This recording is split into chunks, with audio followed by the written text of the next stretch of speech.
राधे, जय श्री कृष्णा। आज मैं आपको पुरुषोत्तम मास के महात्म्य का 28वां अध्याय सुनाने जा रही हूँ। इस अध्याय में वानर योनिधारी करदय ब्राह्मण को दिव्य विमान की प्राप्ति का विवरण आएगा। कथा सुनने से पहले अगर अभी तक आपने मेरे चैनल को सब्सक्राइब नहीं किया है तो कृपया मेरे चैनल को सब्सक्राइब करें, साथ में बेल जरूर प्रेस करें ताकि मेरे आगे आने वाले वीडियो की नोटिफिकेशन आपको सबसे पहले मिले। और अगर आपको महात्म्य अच्छा लगे तो कमेंट बॉक्स में जय हो पुरुषोत्तम भगवान की जरूर लिखें, इसका पुण्य फल आपको जरूर मिलेगा। धन्यवाद। महात्म्य इस प्रकार है। श्री नारायण बोले, धर्मराज जी की यह बात सुनकर चित्रगुप्त अपने दूतों से बोला, यह करदय पहले चिरकाल तक लोभग्रस्त रहा, फिर चोरी की, अतः ये पहले प्रेत योनि पावेगा, फिर बंदर बनेगा, तब मैं इसे नरक की अनेक पीड़ा दूंगा। हे दूतों, धर्मराज के यहाँ यही क्रम श्रेष्ठ है। इस प्रकार चित्रगुप्त से आज्ञा पाकर भयंकर आकृति वाले दूत उस ब्राह्मण को मुग्धरों से मारते हुए फल रहित वन में ले गए। वहां उसे प्रेत शरीर में रखा, उस निर्जन वन में जहां पानी तक नहीं था। चिरकाल तक प्रेत बनकर भूख प्यास से अत्यंत व्याकुल घूमता रहा। प्रेत योनि के महादुखों को भोग कर फिर फलों की चोरी करने के कारण बंदर योनि में गया। हे नारद, शीतल जल तथा फल पुष्प आदि अनेक वृक्षों की छाया से घिरा हुआ जम्बू खंड में सुंदर कालिंजर पर्वत पर इंद्र का बनाया हुआ एक सरोवर था, जो पवित्र श्रेष्ठ पुरुषों के सेवन योग्य पापों का नाश करने वाला था। वह देव दुर्लभ मृग तीर्थ नाम से विख्यात था। वहां पर श्राद्ध करने से पितर श्रेष्ठ गति को पाते हैं। उस तीर्थ में दैत्यों के भय से देवता मृग के रूप में भय रहित होकर स्नान करते थे, इसलिए पंडित लोग इसे मृग तीर्थ कहते हैं। वहीं पर करदय मनुष्य शरीर पाकर फल की चोरी के पाप से बंदर बना हुआ था। नारद जी बोले, तीनों लोकों को पवित्र करने वाला ऐसा मृग तीर्थ इस महापापी दुष्ट बंदर को कैसे मिला? हे नाथ, मेरे मन का यह संशय दूर कीजिए, क्योंकि आप जैसे महात्मा अपने शिष्यों से कुछ भी छिपाव नहीं रखते हैं।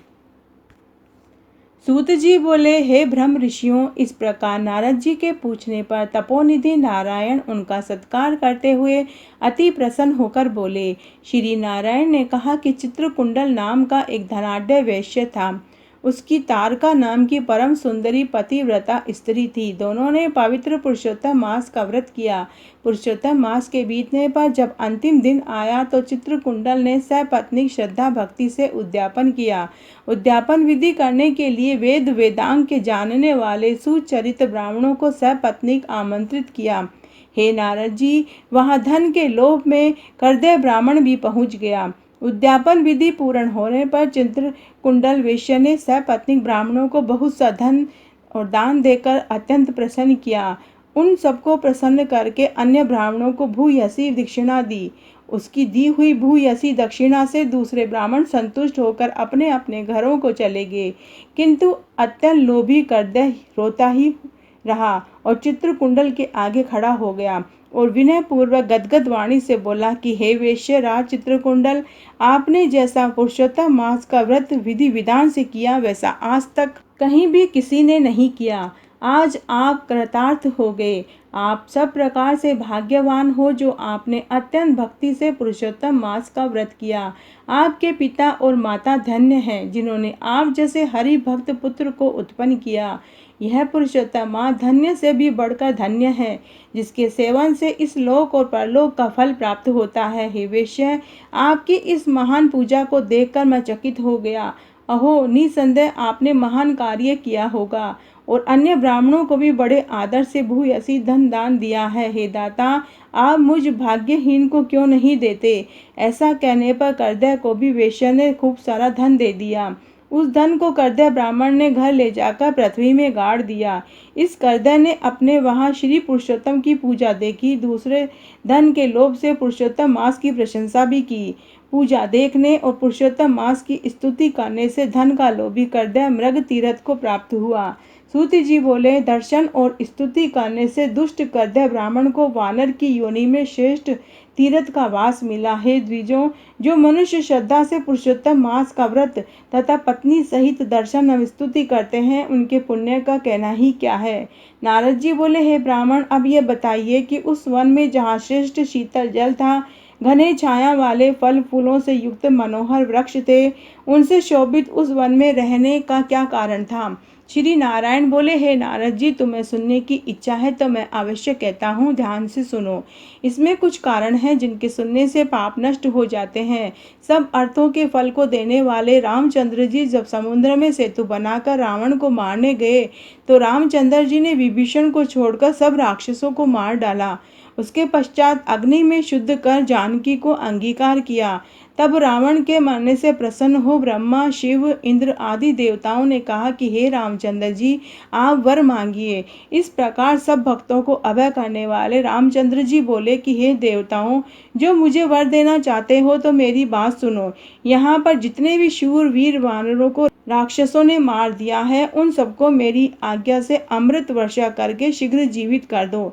ऐसा ही हो, यह कहकर ब्रह्मा, शिव, इंद्र देवताओं ने अमृत वर्षा करके वानरों को जीवित कर दिया। सब वानर जीवित होकर जयघोष करते हुए रामचंद्र जी के सामने आने लगे, मानो बहुत देर बाद सोकर उठे हों। तब सीता माता सहित रामचंद्र जी प्रसन्न हो विमान में बैठकर चारों ओर खड़े हुए वानरों से बोले, हे सुग्रीव, हनुमान, अंगद, जामवन, तुम सबने वानरों के साथ अपने मित्र का सब कार्य पूरा किया है। अब तुम लोग सब वानरों को आज्ञा दे दो ताकि ये सभी वानर यहाँ से अपनी इच्छा अनुसार यथेष्ट स्थान को चले जाएं। ये मेरे दीर्घजीवी वानर जिन जिन वनों में रहेंगे, वहाँ के वृक्ष फल और फूलों से लदे रहेंगे। वहाँ मीठे जल वाली नदी और शीतल सुंदर सरोवर भी होगा। तुम सब मेरी आज्ञा से लौट जाओ, तुमको कोई भी कहीं नहीं रोकेगा।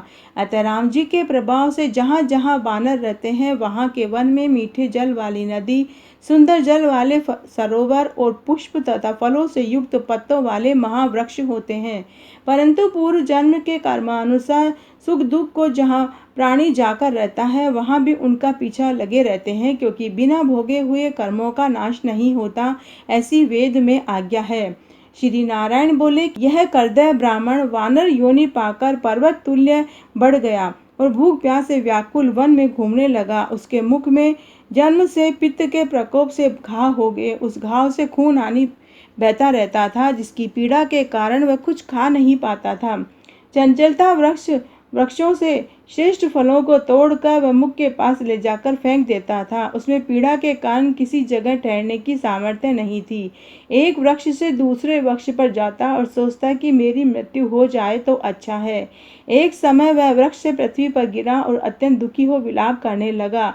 अंग भंग हो जाने से ऐसे तड़पता था जैसे जल बिन मछली। इस प्रकार भूखा प्यासा गिरता पड़ता तड़पता रहता था। उसके घाव से पीड़ित होने से सब दांत भी टूट कर गिर गए। पूर्व जन्म में किए गए पापों के कारण उसको अनेक दुख भोगने पड़े। इस प्रकार नित्य निराहार रहते हुए देव योग से पुरुषोत्तम मास आया। इस मास में भी वह उसी प्रकार शीत और वायु आदि से पीड़ित रहा। एक बार कृष्ण पक्ष में घने वन में घूमता हुआ प्यासा होने पर भी कुंड के निकट नहीं पहुंच पा रहा था और नहीं पानी पी सकता था। भूखा होने पर भी चपलता से वृक्ष पर चढ़ गया। एक वृक्ष से दूसरे वृक्ष पर जाते समय वह सरोवर के किनारे फिर गिर गया। कुछ दिनों तक निराहार होने से दुर्बल व जर्जर शरीर होने से शिथिल हो गया। इस प्रकार पुरुषोत्तम मास के आखिरी 10वीं से 4 दिन तक उस वानर को कुंड के किनारे लुढ़कते हुए बीत गए। 5वें दिन दोपहर को उस तीर्थ कुंड में तड़पते हुए गिर जाने से वह जल में स्नान मात्र से उस वानर ने प्राण छोड़ दिए।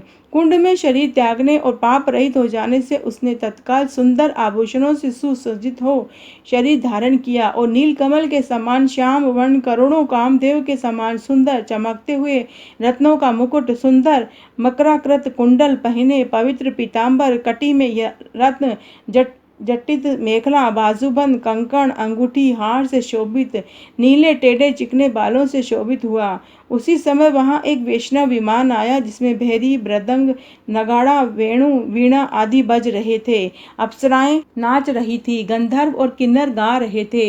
इस प्रकार दिव्य शरीरधारी वह महाभाग वानर उस दिव्य विमान को देखकर अत्यंत आश्चर्य में पड़ गया और बोला, मुझ जैसे महापापी को यह विमान का सुख कैसे? यह तो अत्यंत पुण्यवान लोगों के योग्य है।